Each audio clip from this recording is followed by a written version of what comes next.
Hello and welcome to another episode of Metal Effort. My name's Nehemiah, and today we're going to look at this hunk of metal, the CKF Terra.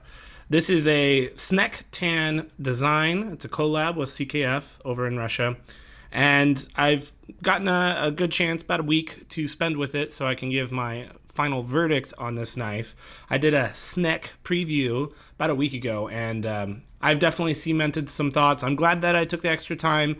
I'm still very positive on the knife, but after having the honeymoon period wear off, I think I'm a little bit more non-biased now to give you a fair verdict on the quality of this knife. So before we jump into the dent, let's do our comparison here. That's a Spyderco PM2. This is a Para 3.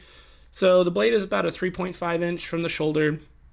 Really, good medium-sized knife. Not too big, not too small. It looks about the size it is in pictures, if that makes any sense. Sometimes knives look a lot smaller or bigger depending on kind of the dimensions and shape of the knife. When it's not compared to something else, this is pretty standard. You can kind of get a feel for how big it is. Next, we'll do a weigh-in. This is a titanium frame, so it's not going to be too bad for a 3.5 inch blade, considering it's a hunk of metal. Coming at 3.90 ounces. It's slightly over an ounce an inch, but considering what this knife is offering us, it is perfectly weighted in my opinion. So let's jump into the official dent, the decent, the excellent, the nitpicks, and the terrible of this piece of metal. So in the decent, first things first, I want to talk about this blade shape. The blade shape is one of my favorites. It's, sheepfoot, classic design. It's a little bit more of a point than like a normal sheep's foot might have. Kind of reminiscent of like the Spidey Chef. It's just a very slicey shape. It's a very useful shape. It's almost like a giant belly, but it's not a really high angle. So you can pretty much do whatever you need to do with this blade. I really like that. And then as far as this finish, this near mirror finish is really, really nice. Let's see if I can have something to reflect it off of. But you can see here, it's a pretty good near mirror finish, and it's holding up well. It's not scratching up too much, which I'm glad about. I'm definitely using this knife, but I'm not like torture testing it, obviously. The opening aperture here is in a really good spot for the Spider Flick. So it's kind of interesting where you end up sticking your finger in. I'm almost doing like my tip of my finger, the meat there is what's grabbing on. I have not long nails, so that's all it really takes to get in there and be able to flick it open with some pretty good authority. I'm pretty pleased about it. I don't think it needs to be any bigger or longer or anything like that. It does the job perfectly fine. I like that. The blade is made out of M390, and what I really like about how they've kind of showed it off here is very subtle. It's just right here, kind of above the pivot. This is number 93. They made 100 of each color combination of the non-one-off ones. So you have like a zirconium one, a blue titanium anodized. There's normal Damascus. This is the azure Damascus. And so each of those were 1 out of 100. This is number 93 of the azure. But that's it. That's the only thing. That's the only printing that's on the blade. It is just there. It lays it out bare for us to peep our eyes on it, which is fun. So, speaking of Damascus, just really quick, I kind of showed this off a little bit in the sneak preview, but just paying attention to the fitting inside. There is no gaps. It is perfectly flush. And what's crazy about this is the inlays can come out. When you take apart the knife, it's the only normal screw is just like a Phillips to take these inlays out. So if you wanted to replace them, I guess you could see the screw there. I guess it's not a Phillips, it's like a normal Torx screw. But you can definitely get in there and take the Damascus out. But really, really beautiful design. I mean, this is kind of a subjective part, but I chose the azure. I like it a lot, and the execution of it is fantastic, and the inlays were done really, really well. Next is the clip. I'm a really big fan of this clip. The clip is not super deep carry, like I like, but it's deep enough and it's so easy to get in and out of your pocket, which, that's a nitpick of mine if it's hard to get in and out of your pocket. It's also got no hot spots anywhere. It's chamfered all over the place on every single edge. Nothing is poking up like that A2, A4 that I had that was driving me nuts. In the hand, it is not an issue at all. It fills the hand perfectly, and it just really snugs in there. So this is probably my favorite clip that's not a deep carry clip. Given how you make this knife and how it was designed, you can't really make it a deep carry. That would be an interesting innovation. But we'll get into that in a little bit. As far as how the clip functions as a clip, I like it. I'd say it's a 8.5 out of 10 because it's not a deep carry, but in every other way you can measure it, it's really good. Next is the backspacer. Now this backspacer is awesome. It makes me think of like a racing car hood, like a sport car hood, like a carbon fiber hood or something like that. It covers the entire length of the back of the knife, which is kind of a cool aesthetic design. It's got this like swedge going on down here toward the back. It's angular, it's comfortable, it's practical. I really like this backspacer. There's nothing you can really, cut your finger on. That's not an issue. Even back here, it's completely covered. So I like that. We'll get more into how it lifts up and all that stuff in a little bit, but just as far as what it looks like and how practical it is, thumbs up. Next is the action. Now the action is something that is obviously like a high-end knife. So it can open with authority, and as far as dropping shut, it's not like a Grimsmo or like a Sherigoroff or anything like that. It definitely opens up just as well, I would say, and the detent is dialed in like perfectly, and it's really easy to take the liner lock off. Like the resistance, it's buttery smooth. The action of moving that across is the best action I've ever had, because not only is there jimping, but there doesn't really need to be, and there's such a huge cutout, and you have a ton of leverage. It's super easy to get that over the detent ball, and then for the drop shut, it's pretty smooth. I like it a lot. Again, not like the best in the world in like the actual action. It's not a back flipper, it's a front flipper, so action is going to be a little bit different, and the drop shuttiness of it isn't like the best of the best, but still excellent in this price range. I think it's pulling its weight.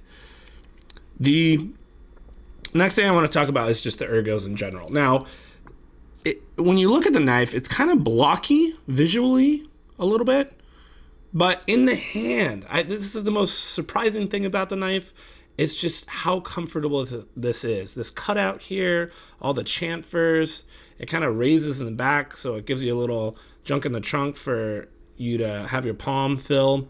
And you have kind of two grips. There's the normal grip where your finger goes in this cutout, and it's very comfortable. This is kind of like the 940 grip that I would have to have, where you're kind of far away from the blade. But I also like to choke up, and there's this giant sharpening choil, and by the way, it's very thin behind the edge. It might look like it's a little bit blocky, but it's not. They do a really good job. But regardless, this is like a flat area here, and it looks visually kind of busy, but when you turn it sideways, it's like all perfectly flush, and there's no sharp bits whatsoever. Like on my Olamic busker I had, there's a couple sharp things inside, kind of on the lock bar area, that if you rubbed it the wrong way, it might poke you a little bit. There's nothing here. I have zero fear of getting cut or slipping too far forward, and it's really comfortable to just choke up and bear down if you need to. Probably one of my favorite things that I wasn't expecting to like about the knife. So next we're going to get into the excellent things. And I have just two excellent things. I'm trying to pace myself here. So first is the design and innovation that is in this knife. So I'm going to not completely take the knife apart, but I'm just going to show you as I'm talking. You push down this backspacer, you pull out the pin, and you can easily take the clip off. The clip is your wrench. You take the wrench, go onto the pivot, and you can unscrew it.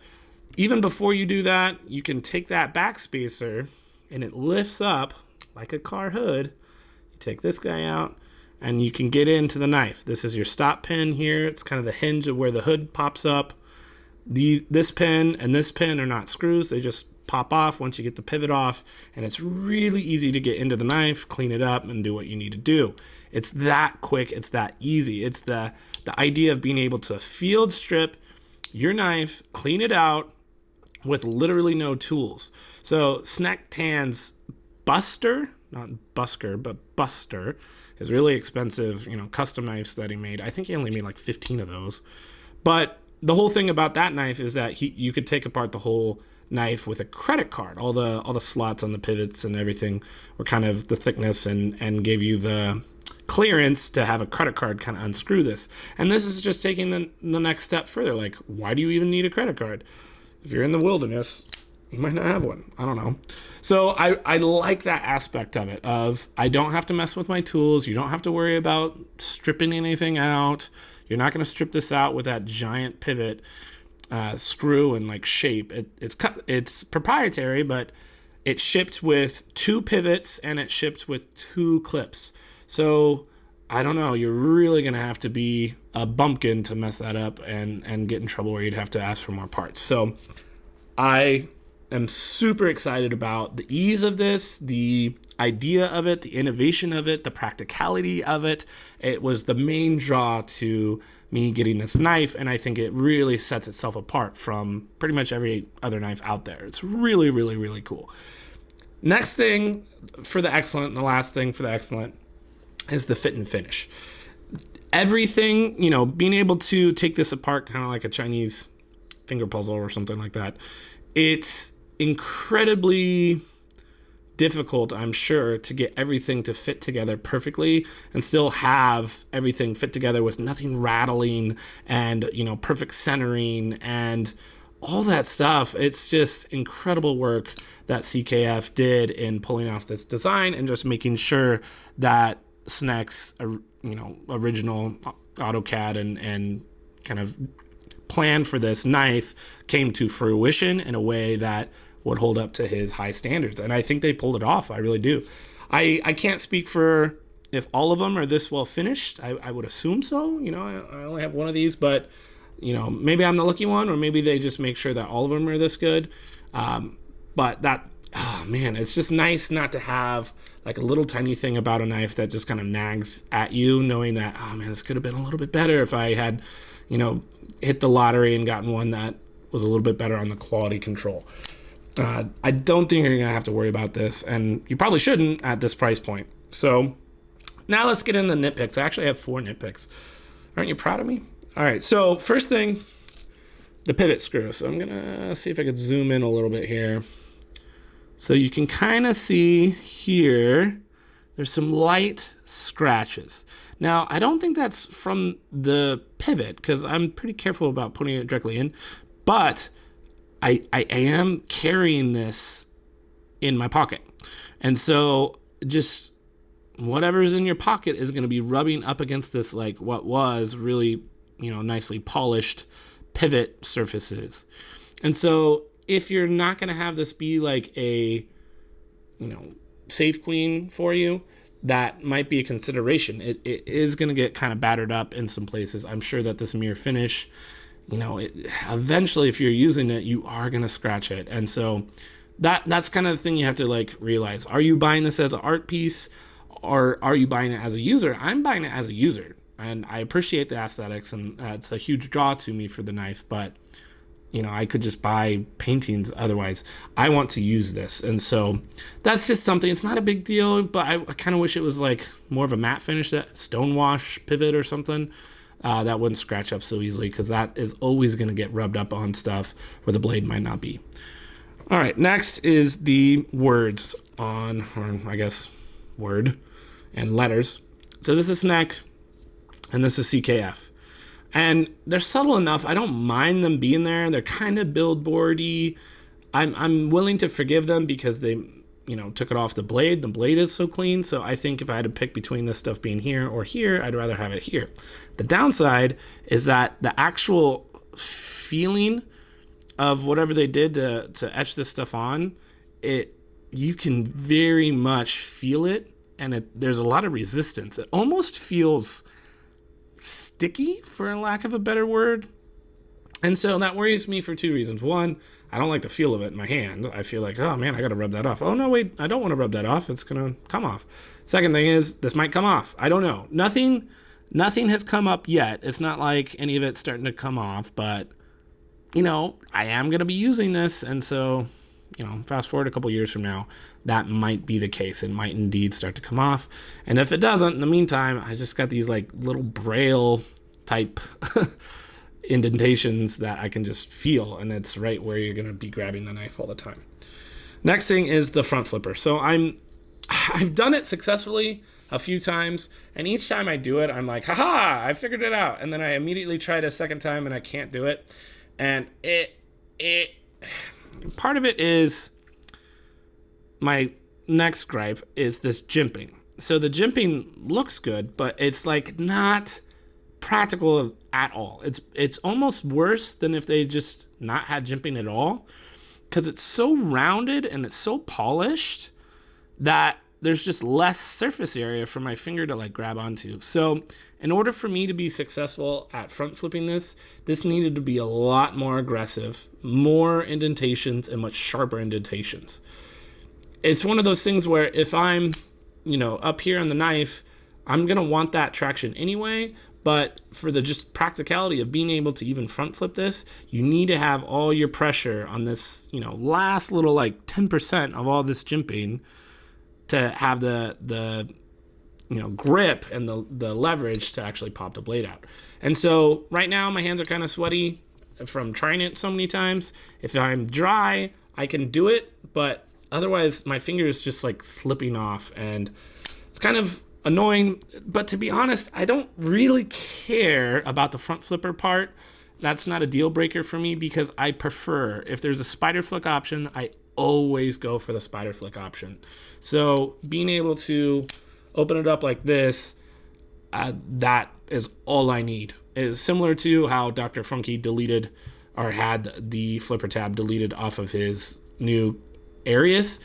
I think it's the same idea. Either take this jimping off, I don't ever need it, or add more jimping, so maybe I can have that option to do the front flipper, but that is always going to be my secondary way to open the knife. The primary is going to be the flip open.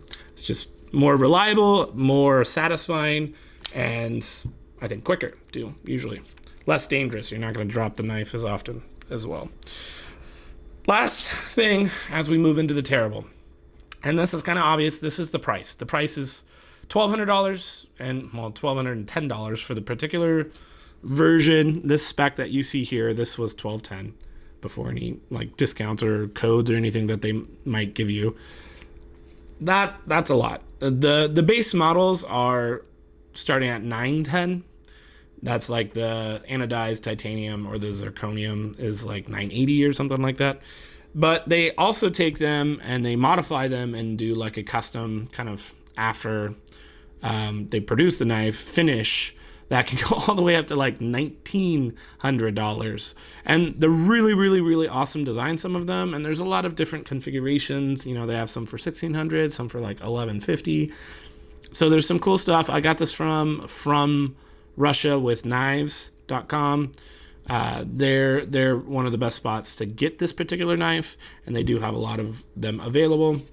So if you're interested in this and you want to know what's out there, give it a look. But even at $910, that's a lot of money. And so when you're in this hobby and you're getting these kind of knives, you know what you're getting into.